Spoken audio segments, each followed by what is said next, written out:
अगर आप भी चाहते हो अंग्रेजी बोलना तो सबसे पहले आपको अपने बेस को मजबूत करने की जरूरत है। अब बेस मजबूत कैसे होता है, तो इसके लिए हमको सबसे पहले अपने जड़ के ऊपर काम करना पड़ेगा। तो अगर आप अंग्रेजी बोलना चाहते हैं तो आप अंग्रेजी के जड़ के ऊपर काम करिए। सबसे पहले फाउंडेशन को मजबूत करिए, और फाउंडेशन मजबूत कहाँ से होगा, तो फाउंडेशन मजबूत होता है वर्ड से, क्योंकि अंग्रेजी की शुरुआत कहाँ से होती है, तो अंग्रेजी क्या, किसी भी भाषा की जो शुरुआत होती है वो एक वर्ड से होती है। क्योंकि आप दुनिया की कोई भी भाषा को ले लीजिए, आप सुबह से लेकर शाम तक आप क्या करते हैं, आप सुबह से लेकर शाम तक वर्ड्स ही बोलते हैं। आपके रूम के अंदर में, आपके आसपास में जो भी चीज आपको दिखाई देता है वो क्या है, वो एक वर्ड्स ही तो है। इसलिए इंसान को अगर कोई भी भाषा को सीखना, अगर कोई भी इंसान अगर मान लेते कि कोई भाषा सीखना चाहता है तो सबसे पहले क्या होना चाहिए कि उसे समझ होनी चाहिए कि भाई दुनिया के अंदर में जो भी भाषा है और उस भाषा को जब भी हम बोलते हैं तो सबसे पहले उसकी शुरुआत जो होती है वो वर्ड से ही होती है। तो अगर आप अंग्रेजी सीखना चाहते हैं तो आपका सबसे पहला जो कमांड होना चाहिए वो होना चाहिए किसके ऊपर में, वर्ड्स के ऊपर में होना चाहिए। तो आज की जो क्लास होने वाली है वो स्पेशली वर्ड्स के ऊपर में होने चाहिए। और सबसे पहले मैं आपको एक चीज क्लियर कर देना चाहता हूं कि जो आज तक आप लोगों ने पढ़ा है उसको बिल्कुल ही आप लोग भूल जाइएगा, क्योंकि आज की जो क्लास होने वाली है वो बिल्कुल ही टोटली डिफरेंट होने वाली है। क्योंकि जो आज तक आप लोग किताब में पढ़ते हैं या दूसरे से सीखते हैं वो आज की क्लास में नहीं होने वाला है। बिल्कुल आपको सबसे पहले अगर मान लेते हैं कि ठीक है, आपको मैं अभी ही क्लियर करके बताता हूँ कि ठीक है, आपसे अगर हमने पूछा कि वर्ड किसे कहते हैं तो आप सिंपली बोलेंगे कि यहाँ पे आप बोलेंगे कि वर्ड का डेफिनेशन आप क्या लिखेंगे, बोलेंगे a group of letters, a group of letters is called word. आप यही बोलेंगे, a group of letter is called word. लेकिन अगर मैं आपको बोलूं कि नहीं ये डेफिनेशन तो गलत है, तो आप बोलेंगे कि सर हम लोग तो शुरू से किताब में यही पढ़ते हैं, बहुत सारे लोगों ने हम लोग को यही पढ़ाया है कि a group of letter is called word, यानी कि जो एक अक्षर का समूह होता है तो उसे हम वर्ड बोलते हैं। तो आप बोल रहे हैं कि ये तो गलत है। हाँ ये गलत है, मैं इसको प्रूव करके भी बताता हूँ। जैसे आपने यहाँ पे बोला GOOD गुड, तो गुड का मतलब तो अच्छा होता है, ये एक वर्ड है। बट आपने क्या किया कि अब इसी को उल्टा कर दीजिए, OOGD गुड, तो क्या यहाँ पे ये गुड है, क्या ये एक अर्थ दे पा रहा है, तो जवाब आएगा नहीं। तो वर्ड अगर हम पढ़ते हैं तो इसका मतलब भाई सुबह से लेकर शाम तक हम वर्ड ही बोलते हैं। दुनिया में जो भी भाषा है उसकी शुरुआत वर्ड से ही होती है। तो उस वर्ड का कोई ना कोई तो एक मीनिंग होना चाहिए ना, उसके पीछे कोई एक लॉजिक है। क्या है कि मान लेते हैं कि आपने बोला कि अक्षरों का समूह, तो अक्षर का समूह तो ये भी है और अक्षर का समूह ये भी है, तो ये एक वर्ड है और ये एक वर्ड नहीं है। इसका मतलब क्या है कि वर्ड जो होना चाहिए वो वेल अरेंज होना चाहिए, वर्ड जो होना चाहिए वो एक कंप्लीट सेंस देना चाहिए, तो जाके हम उसको वर्ड बोलते हैं। ऐसे हम किसी भी अक्षर के समूह को वर्ड नहीं बोलते हैं। क्या कि ये भी अक्षर का समूह, ये भी अक्षर का समूह है, तो ये अरेंज भी है और ये एक सेंस भी दे रहा है, बट ये ना ही अरेंज है और ना ही ये सेंस दे रहा है, बस ये अक्षर का एक समूह है, यानी कि ये सिर्फ एक ग्रुप ऑफ लेटर्स है। तो अब अगर हम इसको गलत साबित करके बताएं तो अब इसके लिए हम एक और डेफिनेशन यहाँ पे खुद से लिखेंगे। तो हम बोलेंगे अ वेल, क्या बोलेंगे, a well arranged group of letters, ठीक है, विच make a complete sense is called word. A well arranged group of letter which make a complete sense is called word. तो अब आप यहाँ पे बोलेंगे GOOD गुड, तो क्या ये वर्ड जो लिखा हुआ है ये अरेंज है कि नहीं है? आपने बोला वेल अरेंज होना चाहिए, यानी कि व्यवस्थित होना चाहिए। जी के बाद O ही होना चाहिए, ई नहीं होना चाहिए, आई नहीं होना चाहिए और डी नहीं हो जाना चाहिए। भाई ये अरेंज होना चाहिए, और अरेंज के साथ से ही काम नहीं चलेगा, आपको विच मेक अ कंप्लीट सेंस, यानी कि इसका एक सही और पूरा अर्थ होना चाहिए, तो जाके वो एक वर्ड बनता है। आपने यहाँ पे बोला फादर, क्या बोला, फादर। अब आपने बोला इन और फिर से आपने बोला लॉ। तो अगर यहाँ पे आप बोलेंगे कि सर ये तो 3 वर्ड है, फादर इन लॉ का मतलब होता है ससुर, तो अब ये 3 वर्ड है, तो अगर तीनों वर्ड को आप अलग करेंगे तो बोलेंगे फादर यानी कि पिताजी, इन मतलब में, और लॉ मतलब होता है कानून, तो पिता में कानून हो गया। तो इसका मतलब क्या है कि ये वर्ड तो है बट ये अरेंज नहीं है। तो अब इसको जब हम अरेंज करेंगे, तो अगर अरेंज करने के लिए हमको तीनों को एक साथ मिलाना पड़ेगा, तब यहाँ पे इसकी मीनिंग क्या आएगी, ससुर, ससुर। तो फादर इन लॉ क्या है, ये अगर हम इसको अलग करेंगे तो ये तो वर्ड है, चलिए इसकी अलग मीनिंग हो गई, इसकी मीनिंग अलग हो गई, इसकी मीनिंग अलग हो गई, लेकिन हमने क्या इसको वेल अरेंज कर दिया, और जब हमने इसको अरेंज किया तो इसने एक कंप्लीट सेंस हमको क्या दिया, ससुर का। तो इसका मतलब हमको ये समझ में आ गया कि वर्ड का मतलब ये नहीं होता है कि अक्षरों का समूह हो जाए, अक्षरों के समूह से काम नहीं चलता है। वर्ड का मतलब ये होता है कि भाई जो वर्ड होता है वो अरेंज होना चाहिए, यानी कि व्यवस्थित होना चाहिए। अगर इस तरीके से वो व्यवस्थित नहीं रहेगा तो वो एक कंप्लीट सेंस नहीं देगा। तो वर्ड का मतलब हुआ कि वो वेल अरेंज होना चाहिए, देन आफ्टर उससे एक कंप्लीट सेंस मिलना चाहिए, तो जाके हम उसको वर्ड बोलते हैं। आप यहाँ पे बोल सकते हैं CWO काउ, काउ मतलब क्या हुआ, गाय, लेकिन अगर आप यहीं पे बोलेंगे OCW तो ये भी एक क्या है, अक्षर का समूह है, बट ये कंप्लीट सेंस नहीं देता है, तो ये एक वर्ड नहीं है। इसलिए ये डेफिनेशन क्या है, ऊपर वाला गलत है और नीचे वाला सही है। यहाँ तक आपको बात समझ में आ गई होगी। थोड़ा सा हम एक स्टेप और आगे आपको लेके चलते हैं, ठीक है। अभी तक आप लोगों ने सीखा कि भाई वर्ड का जो डेफिनेशन है वो गलत कैसे है, उसको सही साबित आपने कैसे किया, और उसके बाद आपने समझा कि वर्ड किसे कहते हैं। लेकिन अब सवाल यहाँ पे ये आएगा कि वर्ड क्या है या वर्ड होता क्या है। तो अगर आपसे सवाल अब ये पूछा जाए कि भाई वर्ड क्या होता है, तो आप फिर से कंफ्यूज हो जाएंगे, लेकिन कंफ्यूज होने की जरूरत नहीं है। जब हमने शुरू में ही आपको बताया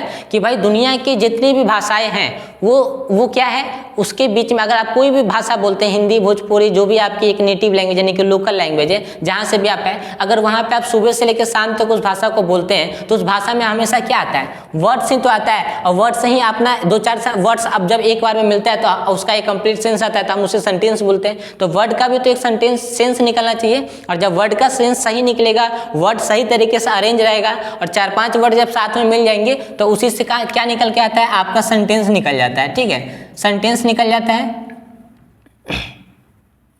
क्या निकलता है, सेंटेंस निकल जाता है, ठीक है। और सेंटेंस भी जब जो 4-5 सेंटेंस आपस में मिलते हैं तो पैराग्राफ बनता है, और पैराग्राफ जब 4-5 आपस में मिलते हैं तो वहां से एक स्टोरी बन के निकल जाती है, ठीक है। तो इस तरीके से हम आपको हर एक चैप्टर बाय चैप्टर आपको हम पढ़ाएंगे, बट सबसे पहले हम अभी आपको पढ़ा रहे हैं वर्ड, और वर्ड से आपके जो है बेस को मजबूत करने की हम कोशिश करें। क्योंकि होता क्या है कि आप कहीं पर भी पढ़ने जाएंगे या कोई भी कोर्स कभी ज्वाइन करेंगे तो वहाँ पर आपको क्या होगा कि सबसे पहले आपको टेंस पढ़ाना लोग शुरू कर देंगे। अरे भाई टेंस बच्चा कैसे समझेगा, क्योंकि टेंस को पढ़ाने के लिए सबसे पहले या टेंस को पढ़ने के लिए बच्चा का माइंड उस तरीके से डेवलप तो करिए, उसके पास में उतनी नॉलेज से दे दीजिए कि वो टेंस को पढ़ने लायक वाले बन जाए। तो मैं भी आपको टाइम और टेंस के बारे में बहुत ही डीपली नॉलेज देने वाला हूँ और आगे के चैप्टर में, बट उससे पहले मैं आपके जड़ को, आपके फाउंडेशन को मजबूत करने की कोशिश कर रहा हूँ। तो फाउंडेशन मजबूत कैसा होगा, जब हम अपने जड़ के ऊपर काम करेंगे। तो जड़ के ऊपर काम करने के लिए, अंग्रेजी को जड़ से सीखने के लिए आपको समझना पड़ेगा कि वर्ड्स क्या होता है। तो वर्ड्स तो हमने सीख लिया,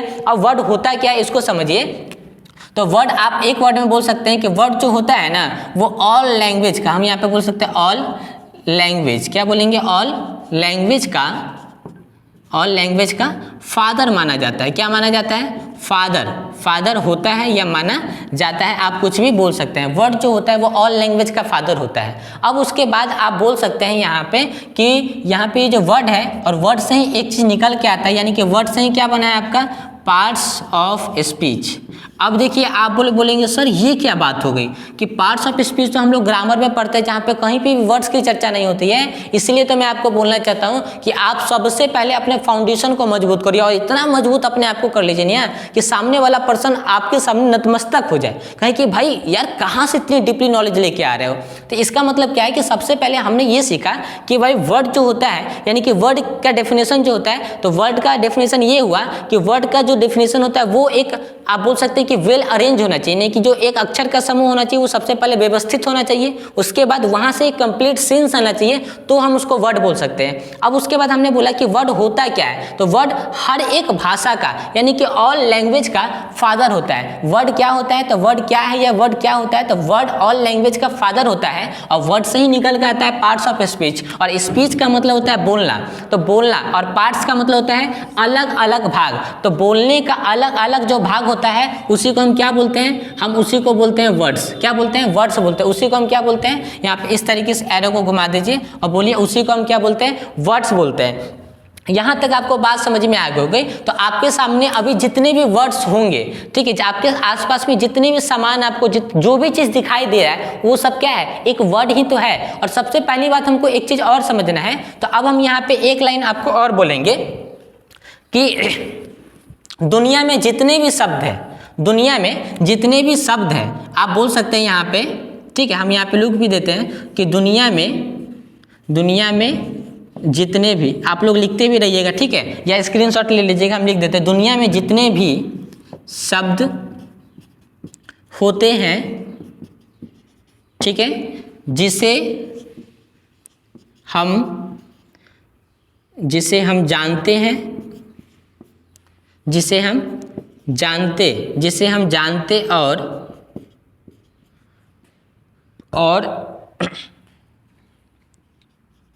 पहचानते हैं, ठीक है, इसलिए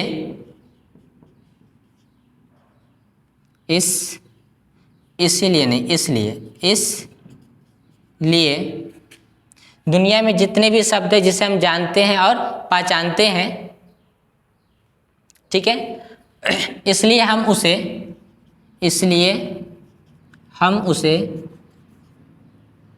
क्या बोलते हैं? नाउन बोलते हैं। नाउन, इसलिए हम उसे नाउन बोलते हैं। इसको थोड़ा सा समझने की कोशिश करिएगा कि दुनिया में जितने भी शब्द होते हैं जिसे हम बोलते हैं, तो जिसे हम किसे बोलते हैं? जिस वर्ड को हम जानते हैं, जिस वर्ड को हम पहचानते हैं, उसे ही नाम बोलते हैं। अगर कोई ऐसा वर्ड आप बताइए कि जिसे आप जानते नहीं हैं, जिसे आप पहचानते नहीं हैं, तो क्या आप उसे बोल सकते हैं? तो जवाब आएगा नहीं। जिस चीज़ को आप जानते हैं, जिस चीज़ को आप पहचानते हैं, आप उसे ही बोलते हैं। और जिस चीज़ को जानते हैं और पहचानते हैं और उसे बोलते हैं, तो हम उसे क्या बोलते हैं? नाउन बोलते हैं। आप पढ़ क्या रहे हैं? आप वर्ड पढ़ रहे हैं, और वर्ड से ही निकल के क्या आया? Parts of speech. और पार्ट्स ऑफ स्पीच में ही क्या आता है? नाउन आता है। यानी कि नाउन भी वर्ड का ही भाग है। मैं आपके बेस को इतना मजबूत करने की कोशिश कर रहा हूँ, कुछ समझने की कोशिश करिएगा कि हम लोग पढ़ क्या रहे हैं? वर्ड। और वर्ड से ही निकल के क्या आ गया? Parts of speech. Parts of speech के बाद से जस्ट यहाँ पे क्या निकल के आ गया? नाउन। कि नाउन का मतलब क्या हुआ? नाउन हमको शुरू से पढ़ाया गया कि the name of person, animal, thing, ये सब नहीं। सीधी सिंपल सी बात जानिए कि नाउन का मतलब क्या हुआ? कि जिस चीज़ को आप जानते हैं, जिस चीज़ को आप पहचानते हैं, उसी को आप क्या बोलते हैं? नाउन बोलते हैं। यहाँ तक आपको बात समझ में आ गई होगी। अब हमारा जो माइंड होता है ना, वो क्या करता है कि नाउन का मतलब क्या हुआ? कि जिसको आप जानते हैं, पहचानते हैं। हमने बोला ब्यूटीफुल, हमने क्या बोला यहाँ पे? BEAUTIFUL। अब यहाँ पे हमने लिख दिया ब्यूटीफुल। तो जैसे हमने ब्यूटीफुल बोला तो आपके दिमाग में एक इमेज बन गया।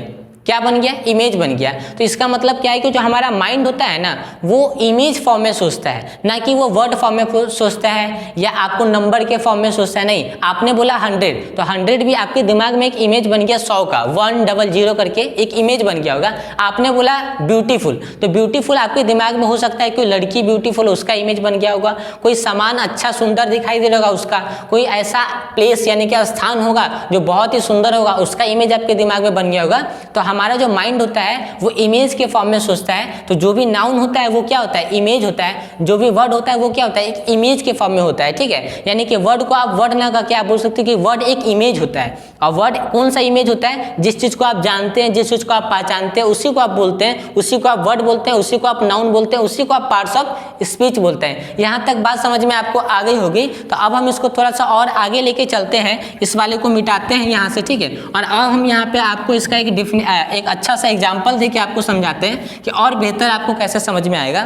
तो जस्ट लाइक अब मान लेते हैं कि हमको यहाँ पे नाउन, हमने अभी तक देखा कि भाई जिस दुनिया के जितने भी शब्द होते हैं जिसे हम जानते हैं, जिसे हम पहचानते हैं, इसलिए हम उसे क्या बोलते हैं? नाउन बोलते हैं। अब आपने यहाँ पे बोला कि चलिए यहाँ पे हम बोल देते हैं डॉग। क्या बोलते हैं? Dog is coming. Dog is coming, ठीक है। अब यहाँ पे ये डॉग इज कमिंग लिखा हुआ है, तो आप लोग ही बताइए क्या ये सेंटेंस गलत है या सही है। तो हमको जहाँ तक आप लोग कमेंट करके बताइएगा किन किन लोगों को पता था कि भाई ये सेंटेंस गलत है या सही है। सब लोग कमेंट में आंसर देंगे, ठीक है, जितने भी लोग इस वीडियो को देख रहे हैं। तो मैं आपको बोलूँ कि ये सेंटेंस जो ये बिल्कुल गलत है। अब ये गलत कैसे है? तो यहाँ पे याद रखिए कि नाउन का मतलब सबसे पहले क्या होता है? जिस चीज़ को हम जानते हैं, जिस चीज़ को हम पहचानते हैं, उसे हम नाउन कहते हैं, ठीक है। जिस चीज़ को हम जानते नहीं, जिस चीज़ को हम पहचानते नहीं, तो क्या आप उसे बोल सकते हैं? तो जब आप अगर नहीं, तो जिससे आप जानते हैं, पहचानते हैं, उसी को आप बोल सकते हैं, ठीक है। तो उसे हम नाउन बोलते हैं। और उसमें भी नाउन में भी एक नाउन क्या होता है कि जिस नाउन को आप गिन सकते हैं। तो यहाँ पे डॉग लिखा हुआ है, तो क्या आप डॉग को गिन सकते हैं कि नहीं गिन सकते हैं? आप गिन सकते हैं, ठीक है। तो जब जिस चीज को आप गिन सकते हैं तो उसे हम बोलते हैं नाउन में एक कॉमन नाउन होता है। जैसे नाउन तो हो गया, अब नाउन का भी अलग अलग भाग है, proper noun, common noun, collective noun, abstract noun, ये सब क्या है नाउन के अलग अलग भाग होते हैं। तो उसमें भी एक नाउन आता है कॉमन नाउन। तो कॉमन नाउन का मतलब क्या होता है कि जिस चीज को आप गिन सकते हैं उसे आप कॉमन नाउन कहते हैं। और कॉमन नाउन का नियम क्या कहता है कि कॉमन नाउन कभी भी अकेले नहीं आता है, वो हमेशा अपने साथ में आर्टिकल को लेके आता है। किसको लेके आता है? आर्टिकल को लेके आता है। और आर्टिकल का मतलब हुआ ए, आर्टिकल का मतलब हुआ एन, आर्टिकल का मतलब हुआ द, ए एन द को लेके आता है। तो अब यहाँ पे ये क्या है? ये कॉमन नाउन है। और कॉमन नाउन कभी भी अकेले नहीं आएगा, वो हमेशा अपने साथ में क्या लेके आएगा? आर्टिकल लेके आएगा। तो अब यहाँ पे आप चाहें तो आप यहाँ पे ए लगा सकते हैं, आप चाहे तो यहाँ पे दो द लगा सकते हैं। अब बोल सकते हैं कि अ डॉग इज कमिंग, तो ये सेंटेंस क्या होगा? सही होगा। आप बोलेंगे द डॉग इज कमिंग, तो ये सेंटेंस क्या होगा? सही हो जाएगा। आप यहाँ पे बोल सकते हैं एक और सेंटेंस, बोलेंगे मैंगो, क्या बोलेंगे? Mango is rotten, mango is rotten, ठीक है। तो रोटेन का मतलब आम सड़ा हुआ है। तो अब आप किसी से भी बोलेंगे कि ये सेंटेंस सही है कि गलत है, तो वो सीधा क्या बोलेगा? भाई सेंटेंस तो सही है, लेकिन सेंटेंस क्या है? गलत है। क्यों? क्योंकि यहाँ पे जो मैंगो है वो एक कॉमन नाउन सी एन यानी कि कॉमन नाउन है, और कॉमन नाउन कभी भी अकेले नहीं आता है। तो इसका मतलब यहाँ पे आप चाहें तो ए लगाएं और चाहे तो आप द लगाएं। तो अब मैंगो इज रोटेन, तब जाके ये सेंटेंस क्या होगा? सही होगा। द मैंगो इज रोटेन, तब जाके ये सेंटेंस क्या होगा? सही होगा। यहाँ तक हम लोगों को बात समझ में आ गई होगी। तो मैं इसको थोड़ा सा समराइज करने की कोशिश करता हूँ कि सबसे पहले हमने क्या पढ़ा? वर्ड्स को पढ़ा। तो वर्ड्स में हम लोगों ने क्या देखा कि भाई हम लोग को शुरू से किताबों की भाषा में क्या पढ़ाया गया कि a group of letter is called word, यानी कि वर्ड किसे कहते हैं? जो अक्षर का समूह होता है उसे हम वर्ड कहते हैं। तो ये बिल्कुल ही गलत बात है। इसका मतलब क्या है कि हम इसको समझे कि कोई भी वर्ड है तो वर्ड का एक सेंस होता है, एक उसका सेंस होता है, उसका एक अर्थ होता है, और वो अरेंज तरीके से होता है। तो इसका मतलब हम बोल सकते हैं कि a well arrange group of letter which make a complete sense is called word, यानी कि जो है कि वर्ड का जो यानी कि जो वर्ड होते हैं वो वेल यानी कि अच्छे तरीके से व्यवस्थित होने चाहिए, और वहाँ से एक कंप्लीट सेंस यानी कि एक अच्छा यानी कि पूर्ण अर्थ होना चाहिए, पूर्ण अर्थ होना चाहिए। तो हम उसे क्या बोलेंगे? वर्ड्स बोलेंगे। और उसके बाद वर्ड होता क्या है? तो वर्ड हर एक भाषा का फादर माना जाता है, और उसके बाद वर्ड से ही निकल के आता है आपका पार्ट्स ऑफ स्पीच, ठीक है। और पार्ट्स ऑफ स्पीच के बाद वहीं से आपका वर्ड से ही निकल के आता है नाउन। तो नाउन से ही उसके बाद नाउन में एक होता है कॉमन नाउन, और कॉमन नाउन क्या होता है कि जिस नाउन को हम गिन सकते हैं उसे हम बोलते हैं कॉमन नाउन। और कॉमन नाउन कभी भी अकेले नहीं आता है, हमेशा अपने साथ में आर्टिकल लेके आता है, ए एंड द को लेके आता है। तो आर्टिकल में ए एंड द जो होता है वो ए और एन, एज और द जो होते हैं ना, ये हमेशा कॉन्सोनेंट के साथ में आते हैं, और एन जो होता है वो हमेशा वोवेल साउंड के साथ में वर्ड के आते हैं। ABCD में 26 लेटर होते हैं ना, तो 26 में जो A N A E I O you यानी कि ये 5 लेटर कुछ होकर बाकी जितने भी लेटर्स होते हैं वो सब क्या होता है? कॉन्सोनेंट होता है। लेकिन यहाँ तक भी बात पूरी सही नहीं है। आप कभी भी ए एन द का जो यूज करेंगे वो हमेशा लेटर्स के ऊपर नहीं करेंगे, यानी कि ABCD के लेटर्स पर नहीं, उसके साउंड के ऊपर में करेंगे। क्योंकि साउंड को यानी कि वोवेल साउंड आ रहा है तो एन लगाएंगे, और कॉन्सोनेंट साउंड आ रहा है तो द लगाएंगे, ठीक है, और ए लगाएंगे। यहाँ तक आपको बात समझ में आ गई होगी। अब हम इसको थोड़ा सा और आगे लेके चलेंगे, लेकिन अगली वाली वीडियो में लेके चलेंगे, इस वाली वीडियो में लेके बिल्कुल भी नहीं चलेंगे। आज की वीडियो में हम लोग यहीं पर खत्म हुए, क्योंकि वीडियो थोड़ी ज़्यादा लंबी होती है तो एडिटिंग करने में थोड़ा सा बहुत ही दिक्कत है, 2 घंटे 3 घंटे का टाइम लग जाता है। तो आशा करता हूँ ये वीडियो आपको यहाँ तक समझ में आई होगी। कॉमेंट में आप लोग कॉमेंट करके बताएंगे कि क्या यहाँ पे ये सेंटेंस जो आप लोगों ने हम लोगों ने इसको सही किया, क्या आपको आता था कि नहीं आता था, ये भी बताएंगे। अब वीडियो अच्छी लगी तो वीडियो को लाइक करें, चैनल को पहली बार अगर विजिट कर रहे हैं तो चैनल को सब्सक्राइब करें, और ज़्यादा से ज़्यादा लोगों तक शेयर करें।